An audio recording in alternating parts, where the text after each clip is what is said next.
Welcome back to another video. Hope you are doing well and having a good Sunday. I was having a conversation yesterday when I went to my son's program with one of the young ladies, and she was like, "You have a story that you should share with other women or share with couples out there, whether you're married, whether you're single, it doesn't matter. This topic that we're getting ready to dive into, this is a story time of my personal journey of what I've been through and the miracle that God has blessed me with after. So I wanted to speak on the topic, which is very big, but yet so dear and hurtful and long suffering and all of those things. And that's infertility. Let me tell you something. When you hear that word infertility and you're actually sitting in it and you look at the fact that pregnancy may be a struggle for you because as a woman, you know that you should be able to produce with no problems. So it's not just about the word infertility, it's about all of the things that go with it. It's about the missed periods. You deal with the mood swings.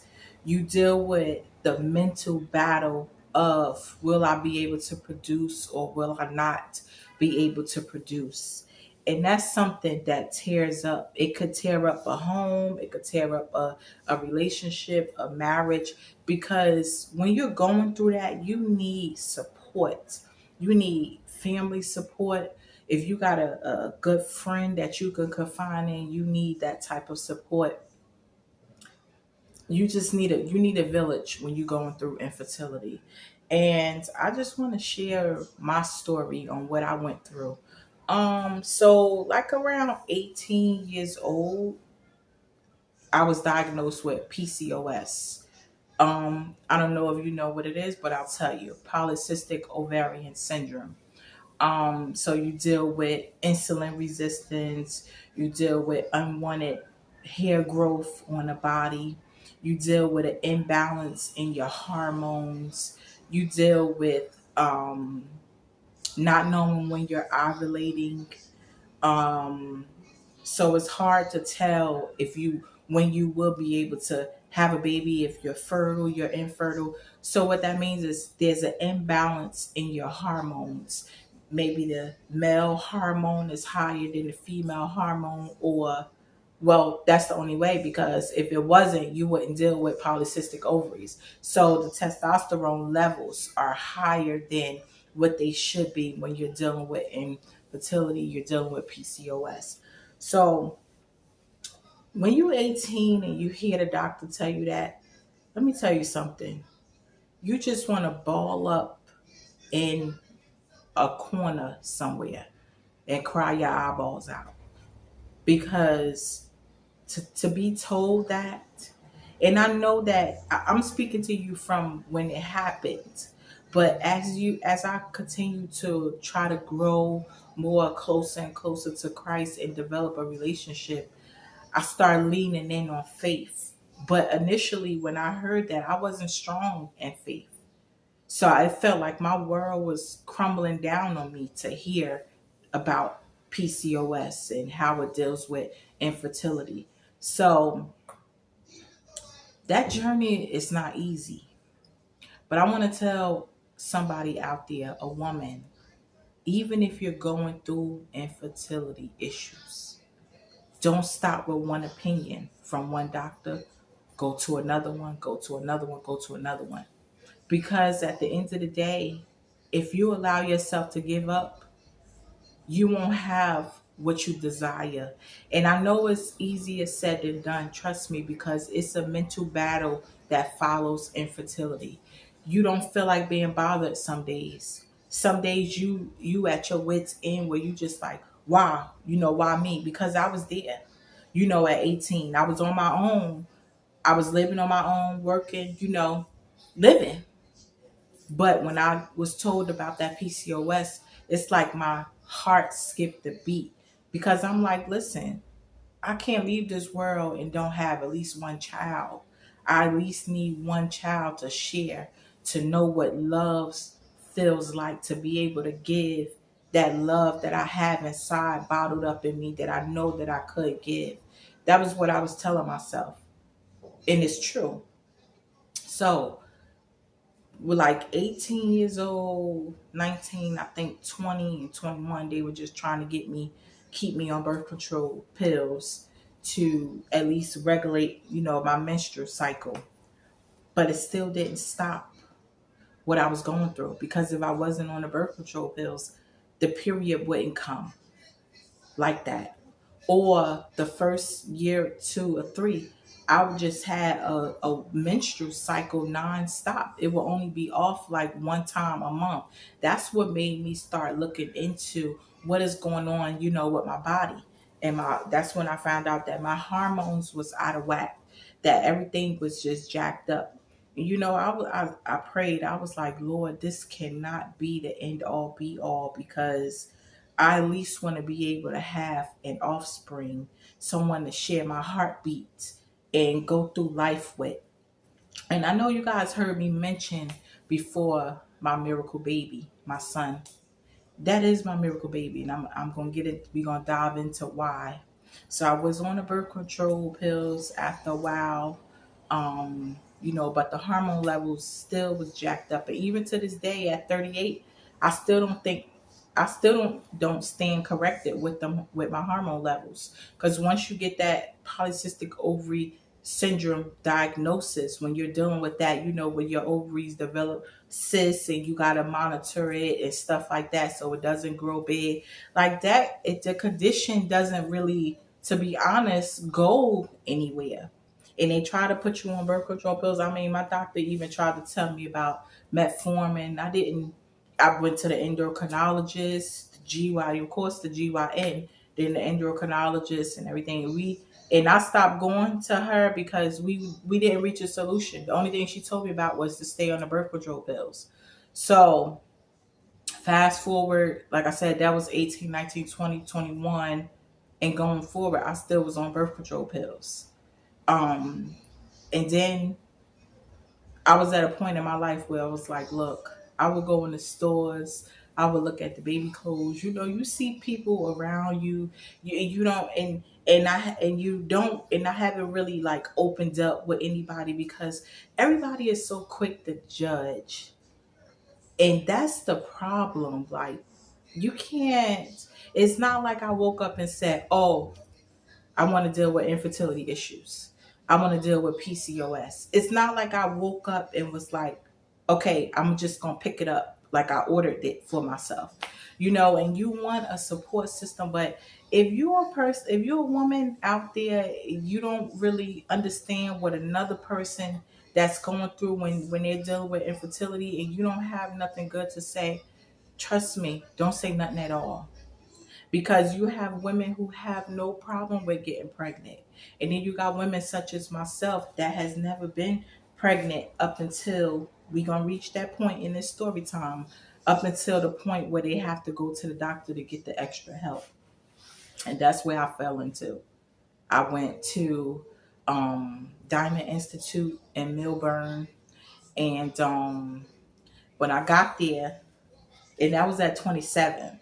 So you figure, from 18 years old, like I said, I'm on my own, figuring out life, living, working, whatever the case may be. And it's like no child all the time, never been pregnant. So you figure from 18 to 27. And I'm not saying that I'm a saint. Obviously, we've done things, right? So, and that's okay. I mean, that's a part of growing, that's a part of life. And so up until 27, that's when I decided to go to the infertility doctor. Because I was like, this can't be. What do we need to do? So when I started going to the infertility doctor, they did the HCG test, which is where they do the dye up and check out your ovaries and stuff. And so they did that. And so my ovaries weren't blocked. So I was like, okay, God, even in the midst of this infertility journey and battle, the long thoughts and the heartache and the pain behind it, and feeling discouraged and why me. At least my ovaries were okay. So we know that that was good. And then they also checked, do blood work and stuff. They checked, the hormone levels and stuff. So she understood where the PCOS was coming from. So we got that squared away. So at that point, I was like, okay. She was like, do you have a donor that you're interested in using? Or, do you want to go through the catalog? We have a catalog. So that next day after I left the doctor, that was the best news that I ever received, like throughout those years, longing to become a mother and wanting to share my life with someone. Like that was the best news that I received, that my ovaries were good and everything, and we could move on with we did the IUI. I did the IUI process. So if you don't know what that means intrauterine insemination. That's what I had done. So once I went to work the next day, I was like, you know what? I'm working. I got paying into my 401k. I'm going to take out a loan.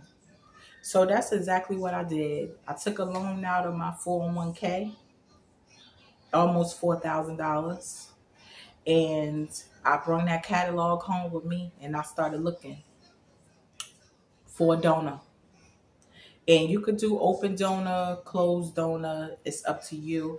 I didn't want to do open relationship with a donor because I didn't want him to like be able to like take my child or anything. It's a lot that goes into that stuff. So do your research if you want to do a little more, or drop a comment and we can get into it. But so that's where I ended up at. I took the loan out, as I said, and then I picked my donor. And from there, guys, like I said, that was the best news that I received. So the next few steps was I picked the donor. Um, I paid the money. They sent over, I think I paid for 2 vials of of the sperm. Obviously they wash it and everything. It's an infertility center. So they washed it and everything. So they had it. So during that process, you have to start taking the injections because you have to trick your body. So first she put me on the medicine to start my period, which was Clomid. She put me on that. Then the next step was, okay, now we got your period started. So then now we're going to start you on the injections to start to grow your eggs. So that's what we did over the next 5 or 6 days. Once we started growing the eggs, I still had to, you have to go back and forth into the doctor because they got to do ultrasounds, they do your blood work, they do all of that on every couple of days, to be honest. So yeah, it's a lot. Like I said, it's a mental journey. But if you want to get something, you have to fight, and that's exactly what I did. I mean, my mother was supportive. Um, I had my family support behind me, and I needed that because you feel alone when you're on this infertility journey. Unless you have a partner that's supporting you and that's a part of the journey with you, and they bring positive aspects to it, then you can get through it easily. But at that time, I didn't have a partner, so it was just me. So, but I didn't give up. I was okay with the idea. I walked into knowing, okay, I'm the sole parent and I'm taking care of my baby. I knew that. So, I was, like I said, working on my own. So I didn't give up. I know God will still make a way. So the next, like I said, steps was the injections. We started on those. Your eggs have to be between, if I think back, my son will be 11 years old. So I'm trying to give you as much as I remember. But my son will be 11 at the end of this year. So to God be the glory, my miracle baby. So anyway, I was going in, so my eggs got between, I think, a size of like a 19 and 21, or anywhere between 17 and 21 in size is good. So I was doing the daily injections. Once you go in and they see that that they're between the 17 and the 21, That's when they tell you to do the trigger shot. So they sent me over the trigger shot. That one you have to do in your back muscle. The other ones I was doing in my stomach, the injections to grow the eggs. So I did the trigger shot that night. I had to go in to the infertility clinic again that morning, that next morning after the trigger shot. That is where, again, intrauterine insemination, that's where the IUI comes into play. So once I got there, I had to call in. They was like, yeah, I did the trigger shot and everything. So she said, come in the next morning.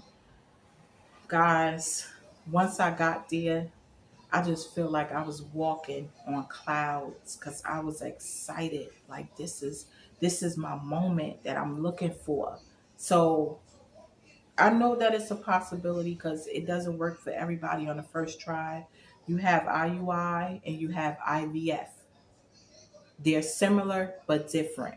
IVF is where they grow the eggs outside of your body as a woman, and then they'll come back in and they will attach, insert the eggs to attach to your lining.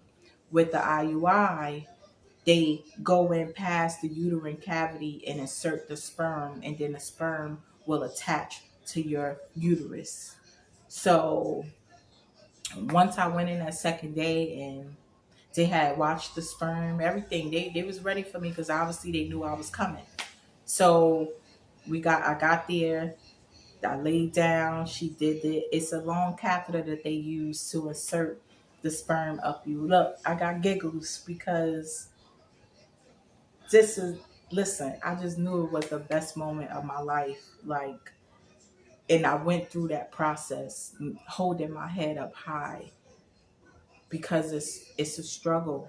Like I said, infertility is not easy for nobody.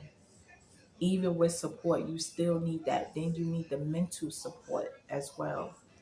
So they did the insertion with the catheter. They released the sperm, and she was like, "You got to lay there, for at least 10 to 15 minutes." I was like, "No problem." Let me tell you something. I felt a little bit of cramping like the next day or so, and it was like, "That's good." I mean, when I tell you I had the jitterbugs the whole time waiting to go back because they have you to wait for like a week or two and then come back, and that's when they do the beta blood tests. Let me tell you, I remember it clear as water. It was April 1st when back in what 2014, 2013, April 1st, and well 2014, yeah. So because I had my son in December of 2014, so yeah, 2014 April 1st. When I went and they checked my beta, it was over 270 something. She called me while I was at work at my desk.